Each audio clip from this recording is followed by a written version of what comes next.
Good morning friends. तो जैसे कि आप सबको पता होगा कि हम हर दिन हिंदी साहित्य के 50 से 100 महत्वपूर्ण प्रश्नोत्तर सॉल्व कर रहे हैं। इससे पहले हमने 1000 प्रश्नोत्तर डिस्कस किए थे, प्रश्नोत्तर सीरीज़ हमने कंप्लीट किया था। और उससे भी पहले हमने हिंदी साहित्य के जो प्रमुख काल हैं जैसे कि आदिकाल, भक्तिकाल, रीतिकाल, आधुनिक काल, हिंदी भाषा एवं हिंदी साहित्य के जो प्रमुख काल विभाजन और नामकरण हुए थे वो हम डिस्कस कर चुके हैं। अगर आपने अभी तक मेरे प्रीवियस क्लासेस नहीं देखे हैं तो आप जाके देख सकते हैं। हिंदी साहित्य MCQ के नाम से आपको एक प्लेलिस्ट मिल जाएगा, आप वहाँ पे जाके चेक कर सकते हैं। बहुत ही महत्वपूर्ण और इम्पॉर्टेंट क्वेश्चन आंसर्स हमने सभी कालों के डिस्कस किए हैं और परीक्षा के नज़रिए से देखा जाए तो बहुत ही महत्वपूर्ण प्रश्नोत्तर हमने डिस्कस किए हैं जो कि कई बार परीक्षा में पूछे भी गए हैं। तो आज भी जो है हम 50 महत्वपूर्ण हिंदी साहित्य के प्रश्नोत्तर सॉल्व करेंगे। तो चलिए शुरू करते हैं आज का क्लास। पहला सवाल, प्रेमचंद का कहानी में मूल रूप से लिखित प्रथम उपन्यास कौन सा माना गया है? तो प्रेमचंद का जो है हिंदी में मूल रूप से लिखा गया प्रथम उपन्यास कौन सा माना गया है? तो वो है कायाकल्प। याद रखिएगा, कायाकल्प उपन्यास जो है ये पहला उपन्यास है मुंशी प्रेमचंद जी का जो कि मूल रूप से हिंदी में लिखा गया है। ये कई बार प्रश्न पूछा जाता है कि प्रेमचंद जी का कौन सा उपन्यास जो है वो मूल रूप से हिंदी में लिखा गया है, तो वो है कायाकल्प। इससे पहले कायाकल्प से पहले मुंशी प्रेमचंद जी जो कहानियाँ या उपन्यास लिखते थे वो उर्दू में लिखते थे, फिर उसका हिंदी में अनुवाद होता था जैसे कि सेवा सदन, प्रेमाश्रम। परंतु कायाकल्प एक ऐसा उपन्यास है जो कि मूल रूप से हिंदी में ही लिखा गया है। तो कई बार जो है प्रश्न पूछा जाता है। चलिए आगे बढ़ते हैं।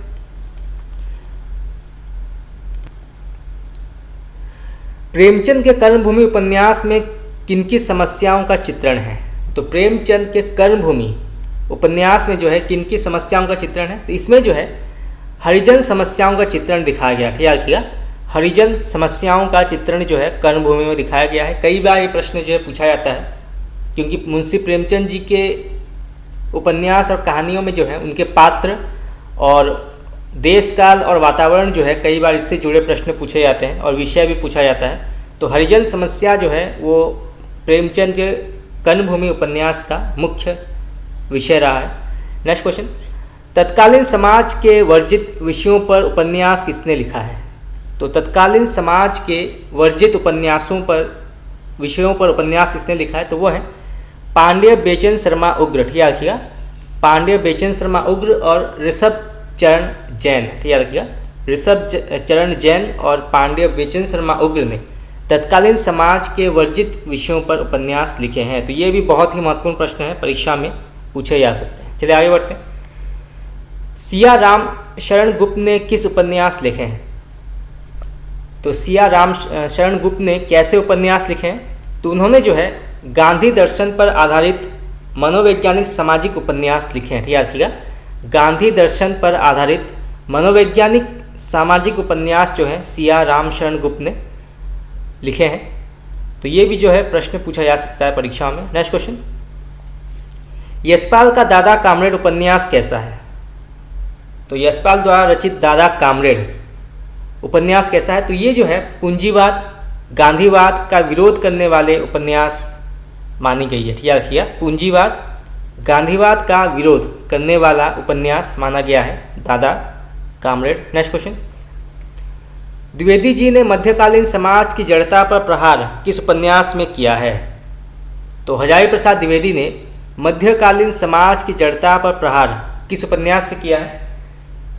तो यह है बाण भट्ट की आत्मकथा। याद रखिएगा, बाण भट्ट की आत्मकथा जो है इसमें उन्होंने मध्यकालीन समाज की जड़ता पर प्रहार किया है। तो ये भी जो है प्रश्न पूछा जा सकता है कि बाण भट्ट की आत्मकथा जो है इसका विषय क्या है? तो इसका विषय है मध्यकालीन समाज की जड़ता पर प्रहार। नेक्स्ट क्वेश्चन, द्विवेदी जी ने किस उपन्यास की कथा प्रबंध चिंतामणि से ली है? तो द्विवेदी जी ने जो है किस उपन्यास की कथा जो है प्रबंध चिंतामणि से ली है? तो वो है चारु चंद्रलेखा। याद रखिएगा, चारु चंद्रलेख उपन्यास की कथा प्रबंध। तो इससे जो है उन्होंने प्रबंध चिंतामणि से ली है। नेक्स्ट क्वेश्चन, द्विवेदी जी ने लोरिक चंदा की लोरिक कथा को मृच्छकटिकम की कथा से किस उपन्यास में जोड़ा है? तो वो है पुनर्नरवा। ठीक है, पुनर्नरवा। नेक्स्ट क्वेश्चन, शिया मुसलमानों की ज़िंदगी पर लिखा गया पहला उपन्यास कौन सा है? तो शिया मुसलमानों की ज़िंदगी पर लिखा गया जो है पहला उपन्यास कौन सा माना गया है? तो वो है आधा गांव। ठीक है, रखिएगा, आधा गांव, जिसके लेखक का नाम है राही मासूम रजा। ठीक है, ये भी जो है प्रश्न कई बार पूछा जाता है कि आधा गांव उपन्यास के लेखक कौन है? तो ये जो है राही मासूम रजा हैं। और यहाँ से ये भी प्रश्न पूछा जा सकता है कि आधा गांव जो है इसका साहित्यिक रूप क्या है या किस विधा के अंतर्गत आती है? तो ये जो है उपन्यास के अंतर्गत आती है। तो 3 प्रकार के क्वेश्चन जो है यहाँ से पूछे जा सकते हैं। नेक्स्ट क्वेश्चन, शैलेश मटियानी ने अपने उपन्यास में किसका चित्रण किया है? तो शैलेश मटियानी ने जो है अपने उपन्यास में किसका चित्रण किया है? तो इन्होंने मुंबई की चकाचौंध में पलने वाले कुत्सित जीवन का चित्रण किया है। नेक्स्ट क्वेश्चन, उषा प्रेमवदा द्वारा लिखित वापसी कहानी में क्या दर्शाया गया है, यानी कि इसका विषय क्या है? वापसी का बहुत ही प्रसिद्ध कहानी है उषा प्रेमवदा की।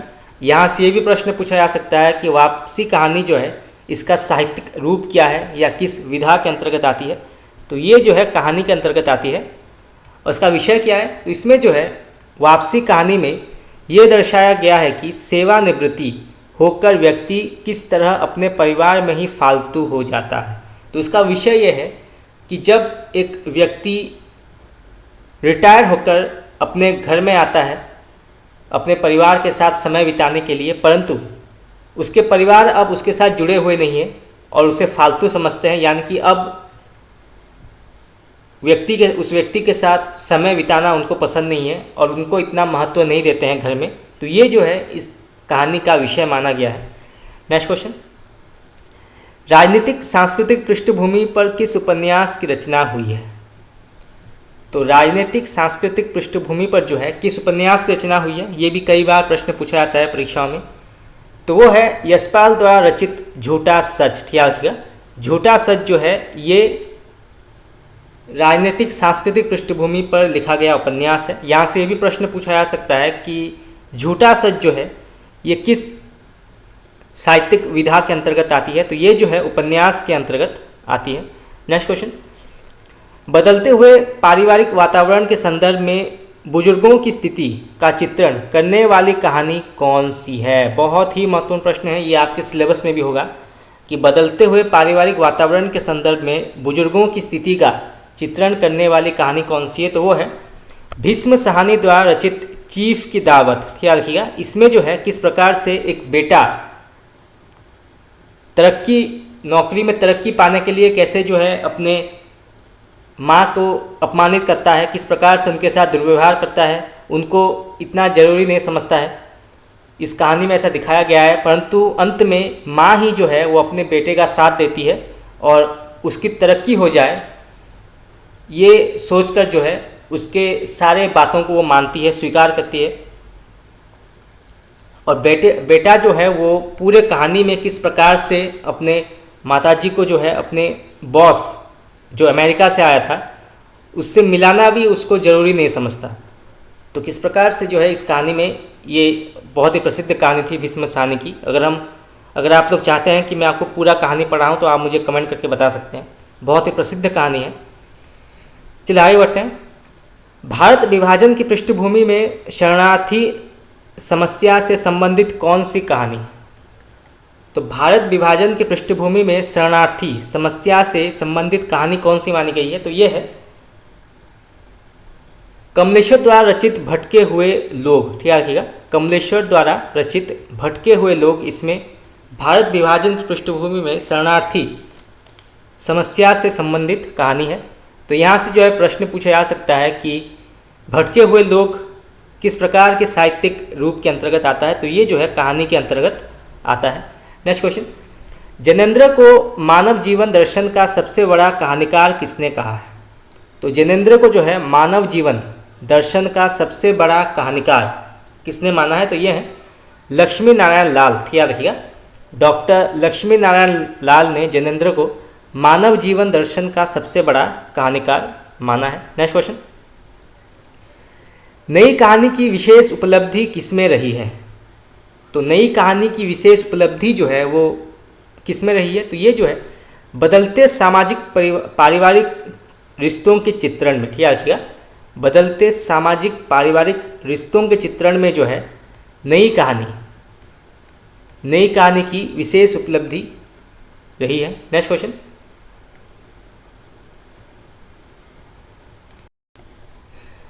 तो बदलते सामाजिक परिवेश रिश्तों के चित्रण में राजस्थानी परिवेश में प्रेम की निगूढ़ अभिव्यक्ति की दृष्टि से जो है इसकी उपलब्धि मानी है नई कहानी की। तो ये दोनों पॉइंट्स होंगे। नेक्स्ट क्वेश्चन, हिंदी की उल्लेखनीय कहानियों में से कौन सी कहानी मानी गई है? तो हिंदी की उल्लेखनीय कहानियों में से कौन सी कहानी है? तो ये है कवि रांगे राघव द्वारा रचित गदल, याद रखिएगा, गदल। नेक्स्ट क्वेश्चन, नई कहानी की शुरुआत किससे मानी गई है? ये भी कई बार प्रश्न पूछा जाता है, तो बहुत ही महत्वपूर्ण प्रश्न है। तो नई कहानी की शुरुआत जो है किससे मानी गई है? तो ये मानी गई है निर्मल वर्मा की परिंदों से, ठीक है, परिंदे कहानी आपने अवश्य पढ़ा होगा, परिंदे। तो इसमें जो है ऐसा माना जाता है कि नई कहानी की शुरुआत जो है वो निर्मल वर्मा द्वारा रचित परिंदे से हुई है, और ऐसा मानना है डॉक्टर नामवर सिंह का, याद रखिएगा, डॉक्टर नामवर सिंह का ये मानना है कि निर्मल वर्मा की परिंदों से जो है नई कहानी की शुरुआत हुई है। तो ये कई बार प्रश्न पूछा जाता है परीक्षा में, तो इसको आप नोट कर लीजिए। चलिए आगे बढ़ते हैं। नई कहानी को प्रतिष्ठा दिलाने में किसकी भूमिका अधिक उल्लेखनीय है? तो नई कहानी को प्रतिष्ठा दिलाने में किसकी भूमिका जो है अधिक उल्लेखनीय मानी गई है? तो यह है नई कहानी पत्रिका के संपादक भैरवनाथ गुप्त की संपादकीय भूमिका अधिक रही है।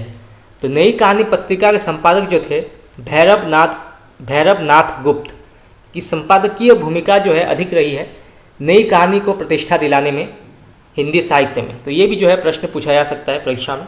यहाँ से प्रश्न ये भी पूछा जा सकता है कि नई कहानी पत्रिका के संपादक कौन है? तो वो है भैरवनाथ गुप्त। तो कई प्रकार से जो है क्वेश्चन पूछे जा सकते हैं। चलिए आगे बढ़ते हैं।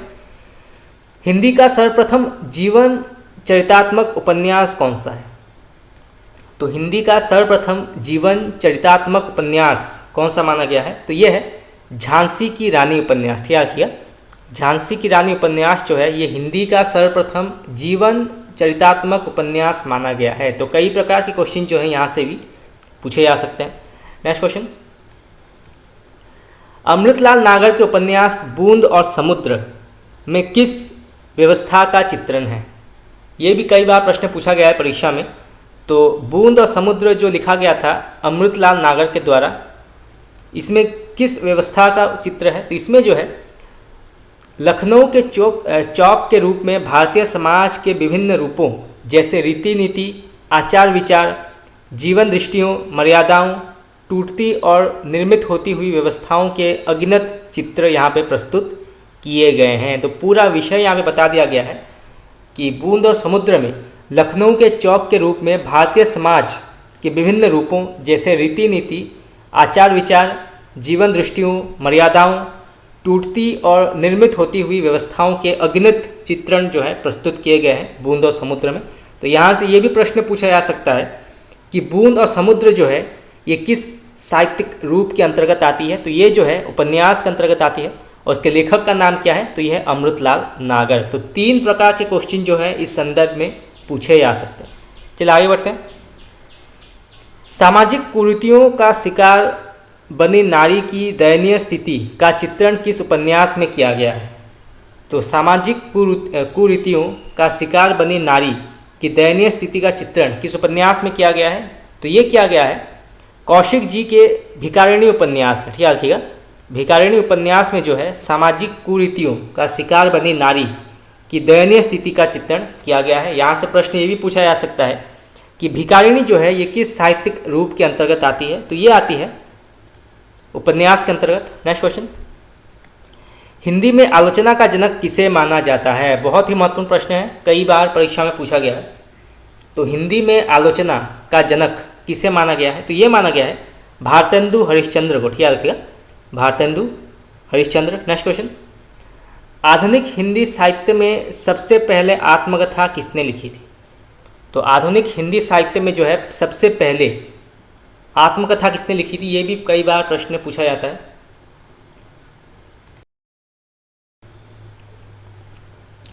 तो ये लिखा था डॉक्टर श्याम सुंदर दास ने। क्या लिखिएगा, डॉक्टर श्याम सुंदर दास ने आधुनिक हिंदी साहित्य में सबसे पहले आत्मकथा लिखी थी। नेक्स्ट क्वेश्चन, शिवदान सिंह चौहान का पहला रिपोर्टाज कब प्रकाशित हुआ था? बहुत ही प्रसिद्ध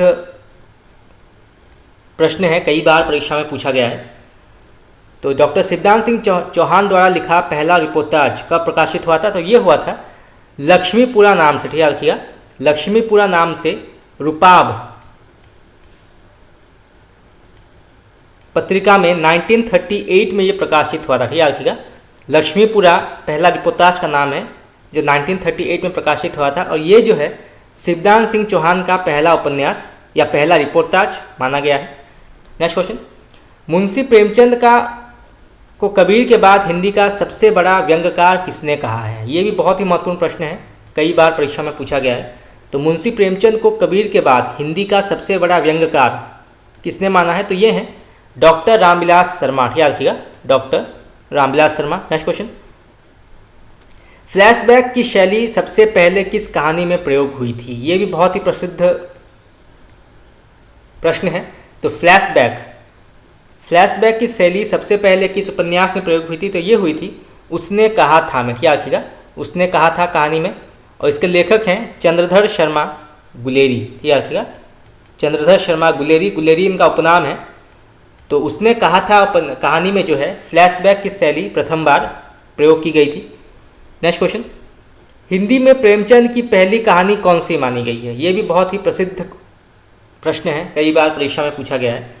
तो हिंदी भाषा में प्रेमचंद की पहली कहानी कौन सी मानी गई है? अब तक हमने पढ़ा था कि हिंदी भाषा में लिखा गया पहला उपन्यास कौन सा है मुंशी प्रेमचंद जी का? तो वो है कायाकल्प। अब पूछा गया है कि हिंदी में प्रेमचंद जी की पहली कहानी कौन सी मानी गई है? तो ये है सौत। याद रखिएगा, सौत जो है ये पहली कहानी मानी गई है, हिंदी भाषा में लिखा गया मुंशी प्रेमचंद जी के द्वारा। नेक्स्ट क्वेश्चन, आधुनिक हिंदी कहानी की जन्मदात्री पत्रिका कौन सी है? तो आधुनिक हिंदी कहानी की जन्मदात्री पत्रिका कौन सी मानी गई है? तो यह है सरस्वती, सुदर्शन और इंदु पत्रिका। ये तीन जो हैं प्रमुख आधुनिक हिंदी कहानी की जन्मदात्री पत्रिकाएं मानी जाती है। नेक्स्ट क्वेश्चन, हिंदी की पहली वैज्ञानिक कहानी कौन सी मानी गई है? बहुत ही महत्वपूर्ण प्रश्न है। तो हिंदी की पहली वैज्ञानिक कहानी कौन सी मानी गई है? तो यह है चंद्रलोक की यात्रा। याद रखिएगा, चंद्रलोक की यात्रा। चलिए आगे बढ़ते हैं। भाषा भूषण के रचयिता कौन है? भाषा भूषण,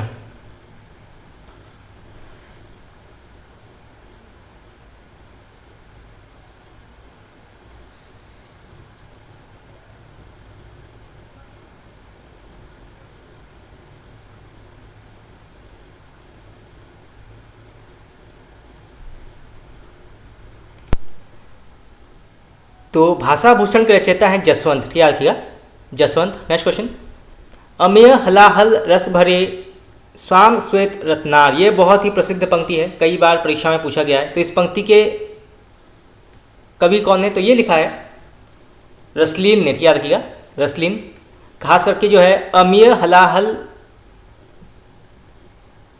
जो है ये कई बार प्रश्न पूछा जाता है, तो इसको आप नोट कर लीजिए। नेक्स्ट क्वेश्चन, कौन सा ग्रंथ कवि भूषण रचित नहीं है? तो ये कौन सा ग्रंथ जो है भूषण द्वारा रचित नहीं है? बहुत ही कई बार ये प्रश्न पूछा गया है।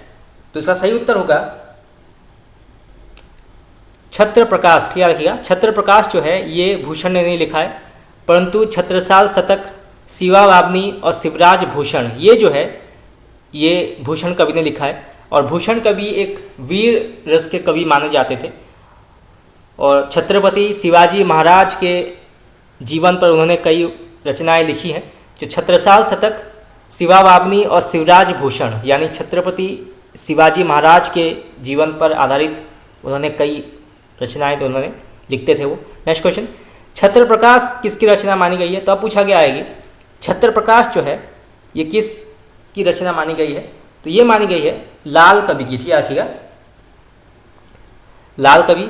नेक्स्ट क्वेश्चन, फीको पे निको लगे कहिए समय विचारी, ये भी बहुत ही प्रसिद्ध पंक्ति है, कई बार परीक्षा में पूछा गया है। तो इसके लेखक कौन माने गए हैं? तो ये लिखा है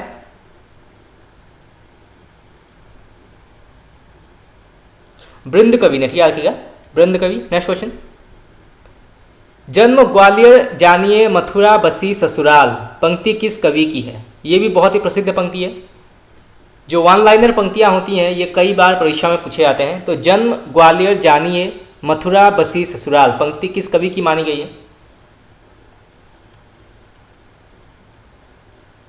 तो ये मानी गई है बिहारी की। ठीक है, बिहारी की पंक्ति मानी गई है। नेक्स्ट क्वेश्चन, जयपुर नरेश प्रताप सिंह के दरबार में रहने का श्रेय किस कवि को मिला था? तो जयपुर नरेश प्रताप सिंह के दरबार में रहने का श्रेय किस कवि को मिला था?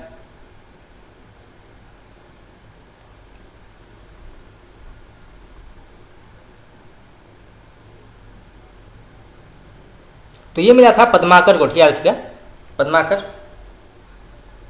नेक्स्ट क्वेश्चन, भानुदत्त की रस मंजरी के आधार पर रीति आचार्यों ने किस प्रकार के ग्रंथ की रचना की है? तो भानुदत्त की रस मंजरी जो है इसके आधार पर रीति आचार्यों ने किस प्रकार के ग्रंथ की रचना की है? तो सही उत्तर होगा नायिका भेद। याद रखिएगा, नायिका भेद। यहाँ से ये भी प्रश्न पूछा जा सकता है कि रस मंजरी के लेखक कौन है? तो वो है भानुदत्त। तो दो प्रकार के क्वेश्चन जो है यहाँ से पूछे जा सकते हैं। चलिए आगे बढ़ते हैं।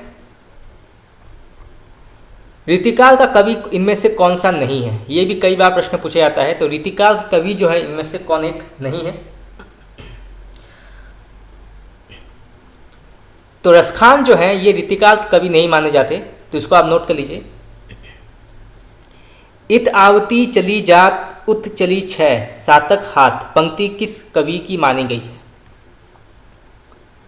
तो ये लिखा है बिहारी ने। याद रखिएगा, बिहारी। नेक्स्ट क्वेश्चन, भूषण का कौन सा ग्रंथ इनमें से रीति ग्रंथ में है? बहुत ही प्रसिद्ध प्रश्न है। तो भूषण कवि का कौन सा ग्रंथ जो है इसमें रीति ग्रंथ है?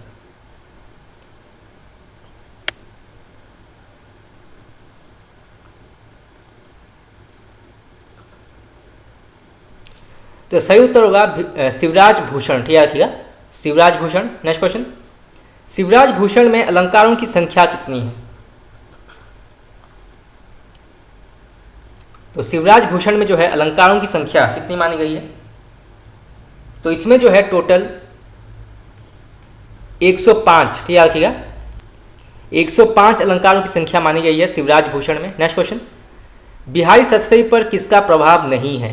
तो बिहारी सतसई जो है इस पर किसका प्रभाव नहीं माना जाता? तो ये जो है गीत गोविंद। ठीक है, रखिएगा, गीत गोविंद पर इसका प्रभाव नहीं माना जाता बिहारी सतसई का। इसके लेखक हैं बिहारी लाल, रीतिकाल के रीति सिद्ध कवि, और उनका एक ही रचना है सतसई जिसको गढ़कर वो पूरे रीतिकाल में जो है प्रसिद्ध हो गए थे बिहारी लाल। नेक्स्ट क्वेश्चन, सुजान चरित्र के रचयिता का नाम क्या है? सुजान चरित्र, ये भी कई बार प्रश्न पूछा जाता है परीक्षा में।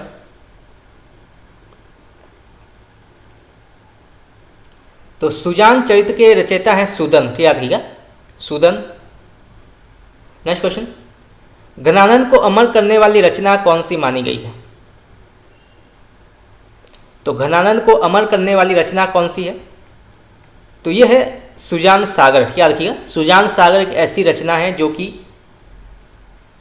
घनानंद को बहुत ही उन्होंने इसको प्रसिद्ध कर दिया था, घनानंद को पूरे हिंदी साहित्य में। तो ये भी जो है कई बार प्रश्न पूछा जाता है। नेक्स्ट क्वेश्चन, वृत्त कौमुदी के रचनाकार कौन है? वृत्त कौमुदी, तो इसके लेखक है मतीराम। क्या लिखिएगा, मतीराम। नेक्स्ट क्वेश्चन, तुलसी भूषण नामक ग्रंथ के रचनाकार कौन है? तुलसी भूषण,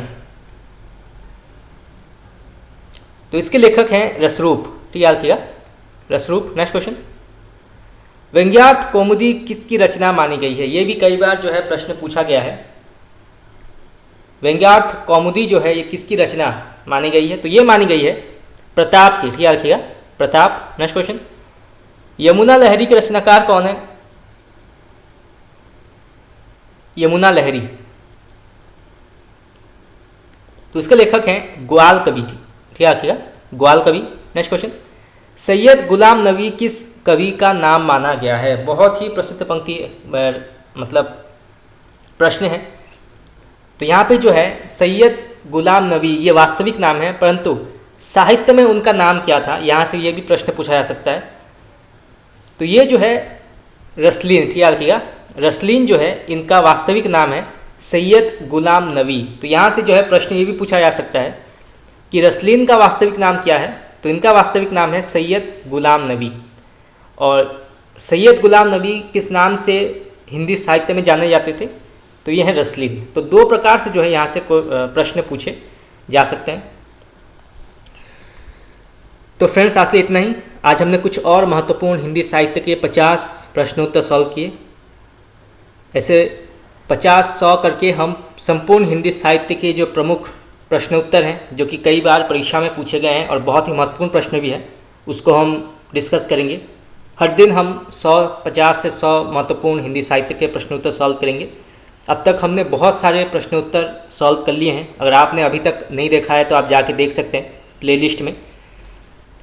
हमने इससे पहले 1000 प्रश्नोत्तर सॉल्व किए थे। उससे भी पहले हमने हिंदी साहित्य के जो प्रमुख काल हैं उनके भी प्रश्नोत्तर, वन लाइनर एक वाक्य प्रश्न हमने डिस्कस किए थे, जो कि बहुत ही सुविधा होगी आपके लिए परीक्षा की प्रिपरेशन में। तो फ्रेंड्स आज के इतना ही। आप लोगों को कैसा लगा क्लास आप मुझे बता सकते हैं कमेंट करके।